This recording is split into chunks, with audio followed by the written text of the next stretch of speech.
திடீர்னு விஜய் தோத்துட்டா என்ன நடக்கும் தெரியுமா? பொதுவா பல பேர் சொல்ற ஒண்ணு தோக்குறதால என்ன ஆக போகுது, அதனால எந்த ஒரு பிரச்சனையும் வராது அப்படின்னு. ஆனா உண்மையிலேயே அப்படி நடக்காது.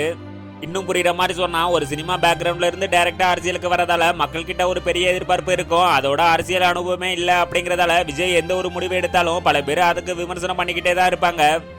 அதுக்கு முன்னாடி யாருக்கெல்லாம் விஜய் பிடிக்குமோ அவங்க எல்லாரும் லைக் பண்ணுங்க. அதோட டிவிக்கே ஜெயிக்கணும்னு நினைக்கிறவங்க ரெட் கலர் காட்ட கமெண்ட்ல போடுங்க. இது லட்சக்கணக்கில் விஜய் பின்னாடி நின்ன ரசிகர்களுக்கு நினைச்சு பார்க்காத அளவுக்கு ஒரு மிகப்பெரிய தாக்கத்தை ஏற்படுத்தும். அது மட்டும் இல்லாம விஜய் தோத்துட்டா மற்ற பெரிய கட்சிகளுக்கு இது பெரிய சாதகமா அமைய கூட வாய்ப்பு இருக்கு அப்படின்னும், சினிமாவை நம்பி வரும் அடுத்த நடிகர்களுக்கு இது ஒரு பாடமா இருக்க கூட வாய்ப்பு இருக்குன்னு சொல்லியிருக்காங்க. அதோட இன்னும் சில பேர் திரும்ப விஜய் சினிமாவுக்கே போயிடுவாரு அப்படின்னும், இவரை நம்பி பின்னாடி நின்ன ரசிகர்களுக்கு மத்தியில சோசியல் மீடியாவில் மிகப்பெரிய தாக்கத்தை ஏற்படுத்தும்னு சொல்லியிருக்காங்க.